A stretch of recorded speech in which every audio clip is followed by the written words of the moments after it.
So karibu sana kwenye Love Disaster. Hii ni 2026. Ni season ya kwanza kabisa ya mwaka huu 2026. Hope mwaka jana tulikuwa na season nyingi, tulikuwa na episode nyingi, mapokeo ya Love Disaster yalikuwa makubwa sana. Watu mmesupport, watu mmeshare, watu mmecomment, watu mmerepost, lakini pia mmepost kwenye status zenu. Kwa kweli tumeona kwamba kipindi kimewafikia watu wengi sana, na tunajivunia kwa sababu tumetoa elimu ya kutosha kuhusu mahusiano.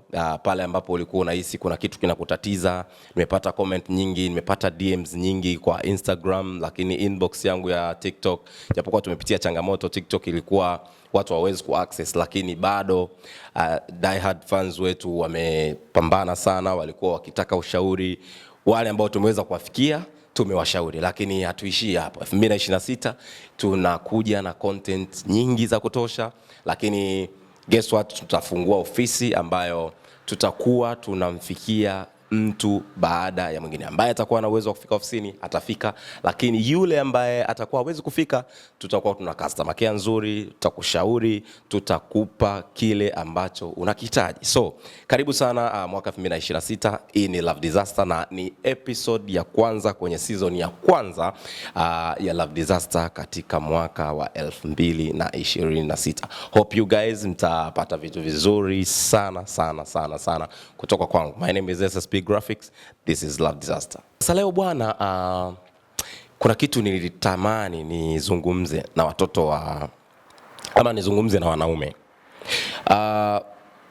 Kuna wanaume ambao wanahisi wakikaa wanahisi yuko na mwanamke wa kwake peke yake, yani kwamba mwanamke yuko naye yeye peke yake tu kwenye mahusiano. Lakini nitakwambia kitu kimoja, kila mwanamke duniani yuko na wanaume wa aina tatu, ama yuko na wanaume watatu kwa wakati mmoja.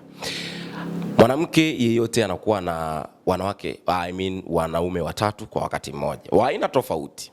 Mwanaume wa kwanza ni yule ambaye anampenda, anamheshimu, anampa muda wake, ana uwezo wa kufanya kitu chochote kwa ajili yake. Kwa ufupi, wako kwenye mahusiano, they are dating. Huyo ni mwanaume wa kwanza. Mwanaume wa pili ni mwanaume ambaye hamheshimu, ambaye hata akipiga simu anaona anamkwaza, tunasema ni ATM yake. Yani mwanaume ambaye mwanamke akiwa na shida anamuomba pesa, hata akimtumia hiyo pesa anaweza asishukuru, anaweza yani kwa ufupi anakuwa na mdharau. Lakini tunatem kwamba au tuseme sponsor, ni mtu ambaye anampa hela, anamsupport, tuseme ATM. Na mwanaume wa tatu ni mwanaume ambaye anakuwa ni crush wake. Yani huyu ni mwanaume ambaye anakuwa plan B, ambaye pale ambapo anagombana na mtu wake yule wa kwanza, mpenzi wake, anamtafuta, wanaongea, wanashauriana, lakini hawezi kudate naye japokuwa huwa anamtamani. Na huyu ndiye unasikiaga anasema ndo pale ambapo unasikia huyu ni rafiki yangu, best friend. Yani kwa hiyo kila mwanaume ana wanaume watatu. Ana yule ambaye ni mpenzi wake, ana ATM yake, lakini pia ana crush wake. Hao wanaume watatu wote kila mwanamke anao na anawasiliana nao, japokuwa wewe hujui. Kwa hiyo kama nilivyosema, sio kwamba mwanaume mwanamke anaangalia uaminifu wako wewe kama mwanaume. Na uaminifu sio kigezo cha mwanamke kukuheshimu, ama sio kigezo cha mwanamke kumbakisha kwako kwa muda mrefu sana akiwa na wewe. Unaweza ukawa mwaminifu lakini bado mwanamke akakusaliti. Mwanamke anaangalia vitu vingi sana. They are very technical. Kwa hiyo kitu kikubwa cha kufanya ni kuishi naye kwa akili. Don't be too honest. Yani usiwe mwaminifu sana kupitiliza, kwa sababu utajikuta unaingia kwenye depression kubwa sana pale ambapo utakuta umewekeza muda wako, umekuwa mwaminifu sana, haumcheat, alafu bado akakusaliti. So ni bora hata wewe ukamcheat, kwa sababu wanawake wanapendaga ushindani, wanapendaga competition. Pale ambapo kuna ushindani, mwanamke ndo ana fit zaidi. Kwa hiyo mimi nadhani usiwe mwaminifu sana kupitiliza. Kwa hiyo ikitokea nafasi ya kucheat, unaweza ukacheat ili kuleta ile competition kwake. Sometimes nasema kwamba sio kila mwanamke anahitaji mwanaume mwaminifu ama anahitaji uaminifu kutoka kwa mwanaume. Wanawake wanapenda vitu vingi sana na wanatamania vitu vingi sana, wanahitaji ufanye zaidi sana. Sasa nakwambia wewe mwanaume ambaye unajifanya ni mwaminifu sana, haumcheat mpenzi wako, haucheat, yani wewe you are very honest, utakuja kuumia kwa sababu kuna wanaume walikuwa, mifano ipo, walikuwa waaminifu sana kwa wapenzi wao, lakini at the end of the day wanawake wamewacheat kwa kigezo cha kwamba huyu mwanaume ni mwaminifu sana, kwa sababu anachukulia poa kile kitu unachokitoa kwake. Kwa hiyo ndio maana nashaurigi wanaume wengine wajaribu kucheat, just show competition, muoneshe mwanamke competition kwamba okay, wewe hauko mwenyewe. Kuna wanawake wengi sana nimewaacha huko nyuma, lakini nimeamua kuchagua wewe. Hicho kitu akishakijua, nadhani ndio kitu kitakachomfanya atulie kwako, na wala sio uaminifu wako ambao utaonesha kwa 100%. Kuna wanaume ambao wanajua kabisa huyu mwanamke kafa kaoza kwangu, kwamba mwanamke huyu ananipenda sana, mwanamke huyu haelewi chochote kutoka kwa mtu yeyote. Lakini acha nikwambie, na mwanamke anakuwa anajua kabisa huyu mshikaji nampenda sana. Kwa hiyo isikupe kiburi kwa kuwa mvivu, kutochakalika, kutotafuta pesa, kutohangaika. Nitakwambia kitu kimoja kwamba hata mwanamke anayekupenda vipi, hata mwanamke akupende vipi, sio kigezo cha kwamba inakulazimu wewe sasa uwe mvivu ama usitafute pesa ama usipambane ama umchukulie poa. Kwa ukijua kwamba mwanamke hata akupende vipi, kuna siku atakuacha tu, ataondoka, ataenda kwa mtu mwingine, kwa sababu ataona wewe hauna future. Wewe ni mwanaume upo tu, haueleweki, hauna misimamo. Kwa hiyo kigezo cha kujua kwamba huyu mwanamke ananipenda ama kujua kwamba mwanamke huyu ananipenda kafa kaoza kwangu, sio kigezo cha kufanya wewe mvivu ama usiweze kumpambania ama kumweka karibu na kuelewa na kuzitambua hisia zake na kuzijali hisia zake. So kuwa makini. Mimi nitazungumza na wanawake kwa ukali kidogo, nitatumia maneno makali kidogo. Kuna wanawake wengi sana wamejikuta wanazikosa ndoa ama wamejikuta wanafikia hatua fulani hawaolewi, lakini changamoto inakuwa ni wao, na wengine pia wanakuwa wameolewa. Sasa changamoto hii, kuna wanawake ambao kwa kweli sio vizuri, lakini lazima tu niongee. Kuna wanawake ambao sio wasafi, nazungumzia usafi wa mwili. Mimi nasema mara 100 mwanamke akawa msafi kuliko mwanaume. Mwanaume hata akinuka jasho sawa, lakini si vizuri mwanamke kunuka jasho, mwanamke kutojipenda, mwanamke kutotumia manukato, kwa sababu sifa ya mwanamke ni usafi. Sasa kuna wanaume hata ukiwa mchafu ama ukiwa hujijali kama mwanamke, hawawezi kukwambia, hawawezi kukwambia madhaifu yako. Sasa kitu kinachotokea, unakuta mwanaume anajiondoa tu ama anapata mwanamke ambaye ni msafi sana, msafi wa mwili. Kwa unakuta mtu mimi mwanamke kama ni mchafu hivi nikiingia naye kwenye ndoa itakuwaje? Of course kitu ambacho kama mtu ni mpenzi wako na unampenda lazima umwambie, lakini usafi unaanzia kwenye mwili wako. Wewe kama mwanamke unatakiwa uwe msafi. Sio jukumu langu mimi kukueleza wewe. Hakikisha wewe ni msafi, washirikishe mabinti wenzako, washirikishe wanawake wenzako, wakueleze ni namna gani unatakiwa uwe ama ni namna gani unatakiwa uwe unajijali. Usafi nazungumzia usafi wa mwili sio mavazi. Kuna mtu anaweza kuwa amevaa vizuri lakini sio msafi wa mwili. Nadhani tunaelewana. Kwa hiyo wanawake, hii ni key point kubwa sana kwenye mahusiano. Usafi ni kitu cha kwanza. Watu wengi wanasema mtu akichiti sijui nini, lakini nitakwambia kitu kimoja. Kitu ambacho kinasababisha mwanaume aumie sana akichitiwa na mpenzi wake ama mke wake, aidha na watu ambao ni wakaribu sana. Umekuwa ukiona mifano mtaani, labda kuna jamaa mke wake anamchiti na nini. Kitu kikubwa kinachomuuma, watu wengi sana wanakuwa wanazungumzia vitu minor sana, kwamba watu wanaenda kuonja utamu wake na nini, lakini utamu wa mke wake Lakini kitu kikubwa kinachouma ama kinachomuuma mwanaume ni kwamba kuna madhaifu ambayo mke wake anayo ama mpenzi wake anayo, anayafahamu vizuri na amekubali kuyatunza. Sasa ikitokea mwanamke ameanza kuchiti, wale watu ambao wata sex naye wakiona yale madhaifu hawawezi kuvumilia, kwa sababu ni watu ambao wamekuja tunasema kula na kuondoka. Watatangaza mtaani madhaifu ya mke wako. kitu ambacho watu wote ama jamii itaanza kujua, aidha labda mke wako ni kuna mapungufu yuko nayo kwenye mwili wake na nini. Kile kitu ndio kinachowauma wanaume, kwamba mimi huyu mtu niko naye ana madhaifu 1 2 3 na mimi nimemtunzia madhaifu yake. Sasa yeye ukienda kuchiti nje, huyo mtu ambaye unaenda kuchiti naye haoni aibu ama haoni ile stara ya kukustai wewe, atakutangazia tu akishaona madhaifu yako. So kila mtu anaweza akavumilia madhaifu ya mtu mwingine ama mwenza wake kwenye mahusiano. Yule ambaye anakuja kula na kuondoka akikukuta na madhaifu atatangaza mtaani.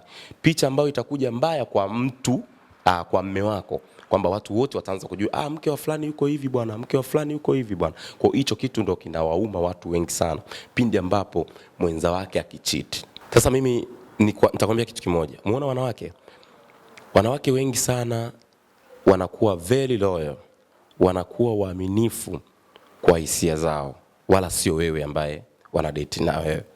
Yani mwanamke anakuwa committed sana kwenye hisia zake, anakuwa committed sana na hisia zake, na wala sio wewe. Hatutaelewana. Lakini ngoja nikwambie kitu. Mwanamke ili adate na wewe lazima awe na hisia na wewe. Kwa zile hisia akiwa nazo kwako, anaanza kukupenda. Lakini hisia zake zinakuja kwanza, alafu wewe baadaye. Na ndio maana hisia zake zikiisha kwako atakuacha. Ili mwanamke awe na wewe lazima achukue hisia zake azielekeze kwako. And then kuna muda anaamua kutoa tu hisia zake kwako, and then akishazitoa wewe ni kitu tu kilikuwepo. Lakini ili akuweke karibu lazima akupe kipande kile cha hisia zake. Lakini anakuwa mwaminifu sana, ama anakuwa anaweka kipaumbele kikubwa kwenye hisia zake, and then wewe ndio unakuwa unafuata.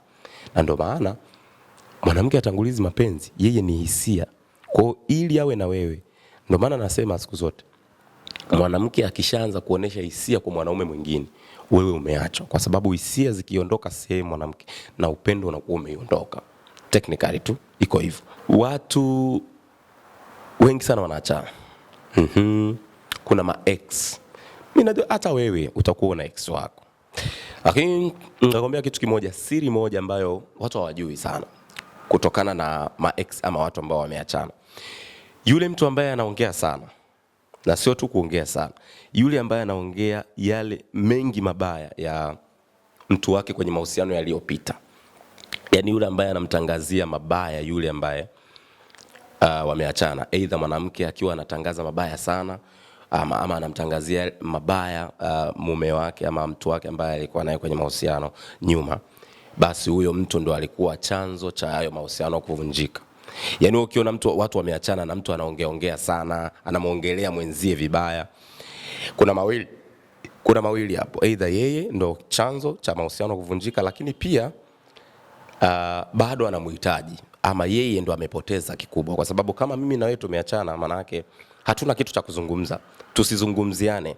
Yani kitendo cha wewe kunizungumzia mimi, bado unahisia na mimi, ama aidha wewe ndo ulikuwa changamoto, ama bado unanipenda. Sio mimi nani leo. Kwa hiyo for good tu, yani ni ushauri tu. Yani wewe ukiachana na mtu iwe for good. Yani haina haja kuanza kumuongelea tena, na usimuongelee kwa ubaya, kwa sababu ukiendelea kumuongelea mtu kwa ubaya, maana yake bado unamhitaji, na kama haumhitaji basi wewe ndio ulikuwa tatizo. Upumbavu mwingine, tumia neno upumbavu kwa mwanaume, ni kitendo cha mwanaume kuamua kumueleza mwanamke mipango yake yote. Stupid. Ni upumbavu kabisa. Mwanaume utakiwi kumueleza mwanamke mipango yako yote. Unanielewa sijui ninavyosema mipango yako yote? Kuna ile eti kuna mwanaume anafikia hatua anafungua joint account. Yani kwamba account ya yeye na mpenzi wake wanakuwa na account moja. Stupid. Huo ni upumbavu. Hutakiwi, hilo ni kosa kubwa sana kumueleza kila mipango yako mwanamke. Kwa sababu hawa viumbe they cannot keep secrets. Hawezi kuweka siri. Na hawezi kuweka siri pindi ambapo mtakosana. Yani pale mkikosana, ile mipango yako yote anaweza akakuexpose ndani ya sekunde 10 tu, na ukaonekana ni mtu wa ajabu na vitu vyako vyote vikakwama. So please, Never trust somebody at that level. Yani huyo mwanamke ni mtu mmekutana tu kwenye utu uzima, mmekutana na mapenzi tu ndio yamewaunganisha. So haina haja ya mipango yako yote sasa kuwa unamueleza nitasafiri, unajua niko naanzisha biashara fulani, unajua sijui rafiki yangu 1 2 3, unajua sijui nimepata deal fulani, unajua akaunti yangu iko. Wewe you are very stupid. Mchumba asomeshwi, na ukiamua kumsomesha do it for your own risk. Msomeshe mchumba at your own risk. Mpangie mwanamke nyumba at your own risk. Kuwa baba kwa mwanamke at your own risk. Usifanye hivi vitu vyote kwa kigezo cha kuja kupata shukrani baadaye, ama hiki kisiwe kigezo cha kujifanya wewe utamiliki mwanamke. Brother, kesho na kesho kutwa huyo mwanamke mnaweza mkaachana na umefanya hivi vitu vyote. Kumbuka nilikwambia at your own risk. Sasa usije ukamlaumu mtu yeyote, kuanzia kwa huyo mwanamke ambaye umemfanyia hivyo vitu vyote. Tunaanzia hapo. Usije ukamlaumu au kuwalaumu familia yake ama ndugu, jamaa na marafiki wa karibu. Vitu vyote hivyo kaa ukijua you are doing them at your own risk. Kwa hiyo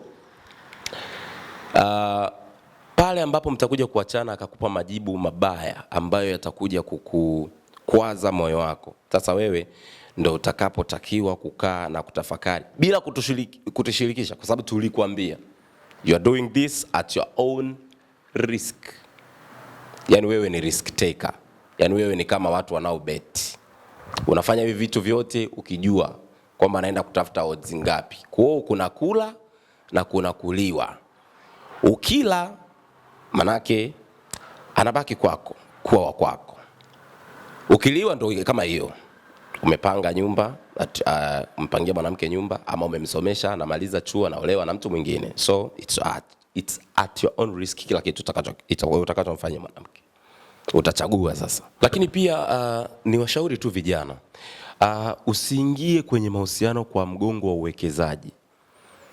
Yani mahusiano sio investment, sio uwekezaji. Mahusiano sio kubeti. Ukiingia na uwekezaji kwa namna gani? Kwamba huyu mwanamke nitamsupport kwa kila kitu, so after giving my support huyu mwanamke atakuwa wa kwangu, nitateka hisia zake. Brother, hiyo biashara unayofanya ni uwekezaji, ni betting. Unafanya betting, kuna kushinda na kuna kushindwa. Kwa hiyo chaguo ni la kwako, chaguo ni la kwako. Okay, sasa wanawake wana mbinu mpya ya kucheat. Wana mbinu mpya ya kucheat. Ipo. Mbinu mpya ya kucheat iko wazi. Sasa mwanamke anakuaga ama mchumba wako, it's either mnaishi wote ama amuishi wote, kwamba ameenda sehemu lakini atalala kwa rafiki yake. Ulivyokuwa mjinga na ulivyokuwa na overtrust kwake, unamkubalia na amekwambia anaenda kulala kwa rafiki yake wa kike. Sasa ngoja nikwambie kitu ambaye ni shemeji yako. Hawa watu siku hizi wanatafutiana wachumba.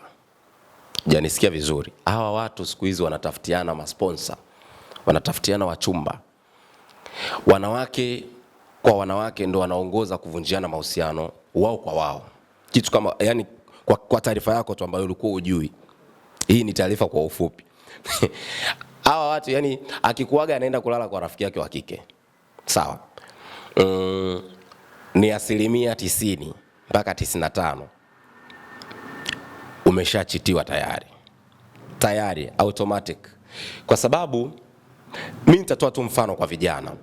Mimi naweza kuwa na girlfriend wangu, nikamwambia leo nataka nikutoe dinner ama nataka twende sehemu ku have fun, lakini nikamwambia lakini hiyo sehemu tunayoenda nitakuwa na rafiki yangu. So kama na wewe una rafiki yako ama una rafiki yako, naomba uje naye. So anaweza kumwambia tu best yake, hebu njoo, naenda kwa boyfriend wangu lakini atakuwa na rafiki yake, so njoo kwa ajili ya company. Kwa hiyo wewe, huyo mpenzi wako anakuaga tu anaenda kulala kwa rafiki yake, wewe unaona anaenda kulala, lakini ukweli ni kwamba wanaenda kwa have fun na anaenda kukutanishwa na mpenzi mpya. Na wewe utakuwa mpenzi mtazamaji. siku so nyingi mbele huko. So endelea kuona kubali tu, akikwambia naenda kulala kwa rafiki yangu, naona kubali kwamba okay sawa, it's fine, nenda kalale kwa rafiki yako, itakukost. Okay, sasa hii ni kwa wanaume. Hii ni kwa wanaume. Kuanzia miaka 30, mwanaume ukishafikisha miaka 30 na kuendelea mpaka miaka 50, hakuna handsome, hakuna ugly face. Yaani hakuna mwanaume mzuri ama hakuna mwanaume mbaya. Nazungumzia kwenye ile muonekano. Kwenye 30s mpaka 50s kuna mwanaume maskini na kuna mwanaume tajiri. Kwa hiyo ukishafikisha miaka 30, hatuendekezi sura mbaya, ama wanawake hawaendekezi tena sura mbaya, ama waendekezi handsome boy, wanaendekeza pesa. Kwa hiyo hata ufikishe miaka 40 ama 30, kama unahisi wanawake wao wanaangalia mwanaume handsome ama wanaangalia muonekano wako, nikwambia kitu tu, unajiongopea. Kwa sababu kwenye 30s mpaka 50 kwa mwanaume tunachoangalia ama wanawake wakikuangalia tu wanakutem poor ama rich. Sasa wewe angaika mpaka ukifika 40s ama 30s na kwenda juu uwe na pesa. Kwa sababu ukiwa huna pesa tutakuweka kwenye hiyo kundi la poor. Kuna kitu wanawake wengi wao wanakosea. Wanawake wengi wanakosea kitu kimoja. Kuna mwanamke akiona mwanaume anampa pesa zake, akimuomba labda nauli, akimuomba labda kitu hela ya kufanya kitu fulani, na huyo mwanaume ni mpya, nasema brand new, 0 kilomita, ni mpya kwako, mahusiano yenu ni mapya. Mwanamke anakuwa na ile notion kwamba huyu mwanaume nitakula hela zake alafu nitaondoka, sitoingia naye kwenye mahusiano hata kama have sex. Lakini acha nikwambie kitu, hakuna mwanaume anawekeza hela zake sehemu ambayo haina faida, ama hakuna mwanaume ambaye ana pesa za kuchezea kiasi cha kwamba anaweza kuwa anakupa tu pesa bila kujali. Ukiona mwanaume anakupa hela na mmeanza mahusiano mapya, kila unachoomba anakupa, kaa ukijua hiyo pesa sio kwamba hana matumizi nayo. Hiyo pesa anayokupa wewe, hayo ndo matumizi yake hiyo pesa. Yaani ni budget amekutengea kwamba huyu mwanamke na mrange kuanzia 100,000, 200,000, 300,000, 500,000 mpaka milioni au mpaka milioni 5. Asitoboe hapa. Akitoboa hapa, huyo kweli ni shamkosa. Na kwenye hiyo budget ya kuanzia 100,000 mpaka 500,000 ama milioni 5, ukijichanganya tu akamaliza shida zake, anaondoka. Hayupo kwa ajili ya mahusiano. Kwa hiyo wewe usije ukaona mwanaume anapokupa pesa zile unaona kama huyu namchuna tu, ama huyu ni sponsor ananipa pesa zake hazina kazi. Wewe mwanamke, hakuna mwanaume ambaye ana pesa ambazo hazina kazi. Hiyo pesa anayokupa wewe ndo kazi yake. Sasa hiyo pesa, yani hiyo pesa anayokupa wewe ndo kazi ya hiyo pesa, kukupata wewe na kukutumia. Kwa hiyo usije ukahisi unamchuna ama eti huyu ni fala na huyu ni boya anakula pesa zake. Hizo pesa unazokula amekutengea wewe. Sasa wewe jichanganye. Sasa wanaume wenzangu, ukianzisha mahusiano mapya na mwanamke, haijalishi ana background gani, haijalishi ana historia gani, no matter her history, no matter historia yake ya mahusiano yaliyopita ama familia yake itagusa vipi moyo wako. Iache hiyo historia ama acha story yake iguse tu moyo wako. Lakini hiyo story yake pamoja na ugumu wake isije ikagusa wallet yako, isije ikagusa mfuko wako, isije ikagusa akaunti zako za benki. Acha ibaki kuwa story, ikuguse moyo wako, kwa sababu wewe ni binadamu na unaweza ukawa na hisia, lakini isiende kugusa vyanzo vyako vya mapato. Tuelewane sasa. Yeah. Sasa ni kwamba huyo mwanamke uliye naye sio kwamba hawezi kucheat, ama sio kwamba hawezi kupata sponsor, ama sio kwamba hawezi kukuacha, ama sio kwamba apati offer kutoka nje ya mahusiano yenu. Ukweli ni kwamba anapata offer nyingi sana, anapata watu wengi sana, lakini hajapata offer kubwa ya kumtetemesha kiasi cha kumfanya kuache wewe. Lakini nikwambie tu kitu kimoja, kwamba siku akipata offer nzuri kutoka kwa huyo mtu wa nje kutoka kwa mtu yeyote wa nje ya mahusiano yenu, trust me, hutoamini macho yako. Hutoamini macho yako. Mifano mizuri ipo. Tumeona kuna wanaume wamekuwa wakidate na wanawake mpaka watu wanasema jamani, huyu mwanamke ana date na huyu mwanaume ni kwa sababu tu hajapata kiofa kizuri. Just imagine tu umekaa tu na mke wako kwenye ama girlfriend chako, mtu anakuja tu anamtumia milioni 5, anamtumia milioni 10, milioni 20. You see that offer na uwezo ka offer. Tunajua kabisa pesa ni sabuni ya roho. Kwa hiyo kaa naye kwa umakini. Ndio maana tunasema do not invest everything kwa mwanamke. Yani usiweke imani, matumaini na kila kitu kwa mwanamke, kwa sababu ama mchumba sasa nazungumzia. Kuna mtu atakuja tu siku atakuja na ofa nzuri, atamuofa vitu vizuri and then ataondoka and ataona wewe kile ambacho ulikuwa unafanya kidogo chako ulichokuwa unatoa, it's nothing. My brother, it will be nothing na hakuna kitu utafanya. Hapa nizungumzie na wanandoa. Wanandoa wengi sana wamejikuta wakivunja ndoa zao. Wamejikuta wakivunja ndoa zao ama wakiweka ndoa zao hatarini ama kwenye hatari ya kuvunjika kwa kuweka heshima kubwa sana kwa watu hao wawili. Si wakosei heshima, lakini wanawake wengi wa sasa hivi wamekuwa wakiwaheshimu wachungaji wao na mabosi zao kuliko waume zao nyumbani. Just imagine mwanamke anaweza akarudi nyumbani saa 3, ameolewa. Ukimuuliza unatoka wapi, atakwambia either nilikuwa na kazi nyingi ofisini, bosi alinipa kazi nyingi, ama nilikuwa kwenye maombi labda kwa mchungaji, nilikuwa kanisani. Alafu kesho na kesho kutwa utataka mwanamume akuheshimu na utataka ndoa yako idumu. Hivi ni mwanaume gani mpumbavu atakuwa amekuoa, unarudi nyumbani saa 4, hujapika, hujafanya kitu chochote, and then unasema nilikuwa sijui na kazi nyingi, bosi alikuwa amenipa kazi, unajua, au unapokea simu usiku saa 5 unasema bosi kaniita naenda kazini. Stupid. Bado tu na wewe utakuwa unang'ang'ania ndoa yako idumu, ama unaanza kutafuta mchawi ni nani kwenye ndoa yako, kwa nini na matatizo. So just give that respect to your husband. Kama mtu amekuoa, priority ya kwanza mpe yeye, vitu vingine vinafuata. Na ndio maana wanaume ambao wana uwezo mkubwa akioa anamwachisha mwanamke wake kazi, anaamua tu abaki nyumbani. Nimekuoa ni enjoy, wewe ni mke wangu. Wewe unapokeaje simu eti bosi sijui nimeenda kazini? Bosi ana nafasi yake, lakini pia mume wako ana nafasi yake, tena nafasi kubwa, na ndo nafasi ya kwake inaanza, then hao wengine wanafuata. Kwa hiyo tuelewane hapo wanawake ambao mpo kwenye ndoa. Hii inaumiza sana. Kuna watu wamekuwa wakionekana hawajali hisia za wenza wao. Yaani unakuta labda mwanaume ama mwanamke anakuambia huyu jamaa hajali hisia zangu. Hajali kama na mimi nampenda.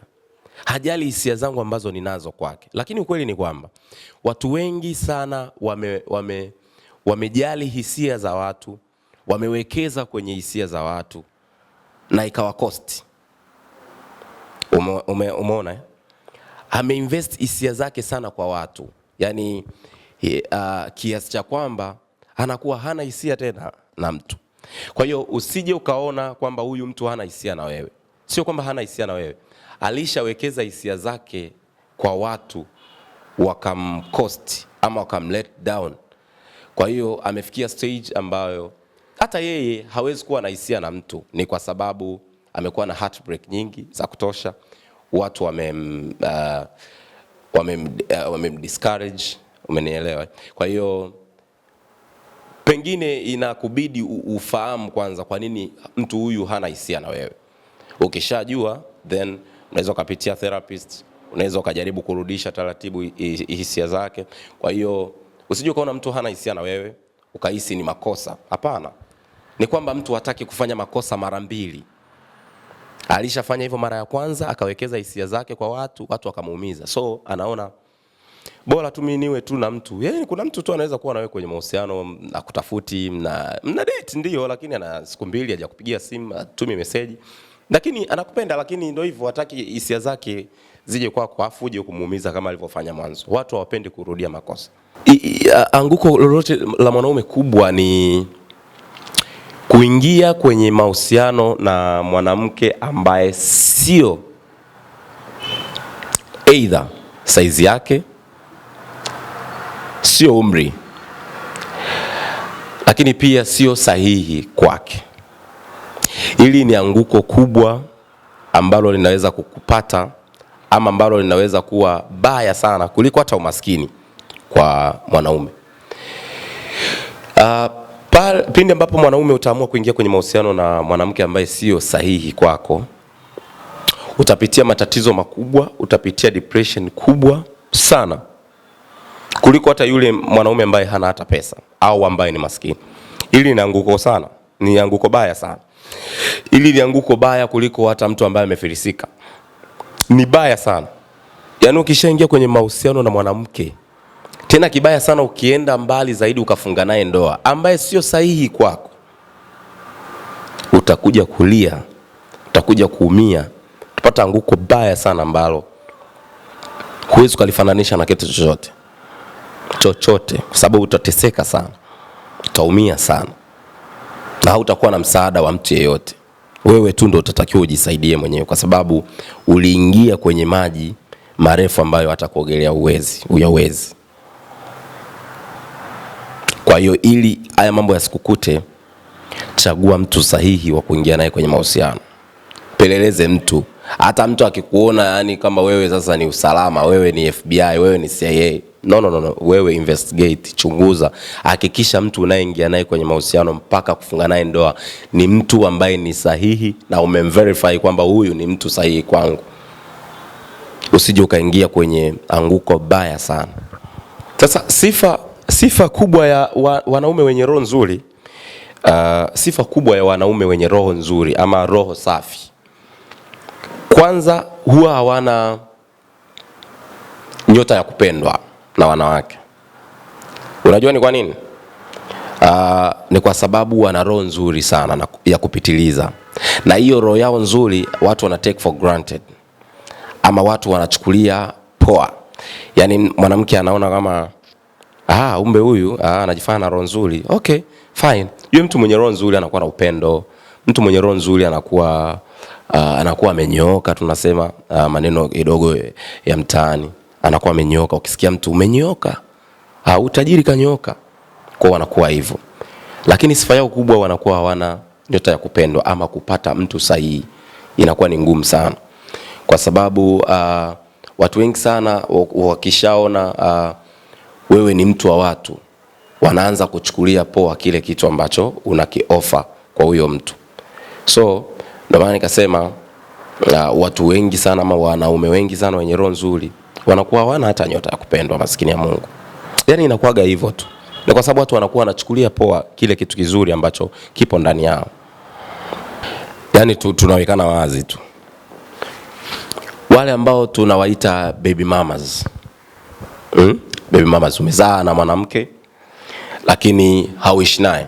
Labda anaishi kwa wakwe ama anaishi mwenyewe na mtoto, lakini una support. Ukiona wewe na ukiona baby mama wako mnaingia kwenye migogoro sana, yani nyinyi mnagombana sana, yani migogoro inakuwa part of your life. Yani kwamba hamwezi kumaliza hata siku. Pengine mimi nakushauri sana, hebu mchunguze sana huyo baby mama wako. Unaweza kuwa hata huyo mtoto sio wa kwako. Kwa sababu mimi ninachoamini wazazi lengo lao ni kukaa pamoja, kumlea mtoto. Bondi nayo waunganisha wazazi pale ambapo hata wakikaa wakawa na migogoro mikubwa ambayo inakaribia kuvuka mipaka, yule mtoto anakuwa kama suluhishi kwao. Sasa ukiona baby mama wako yeye anakuchukulia poa, yani kuna shida nyingine zinatokea kwambii, alafu anaanza kukupa maneno ya kashfa, maneno mabaya, mimi nakushauri sawa, sio kwa ubaya, lakini nakushauri ufanye uchunguzi kwa kina. Inawezekana huyo mtoto sio wa kwako, anakutumia tu na wenda anaogopa kukwambia, lakini anakutumia tu kama ATM tu uzidi kutoa pesa. Kwa hiyo pale ambapo mmekuwa mnaingia kwenye mgogoro, kitu kidogo tunaokuta mtu anawaka sana.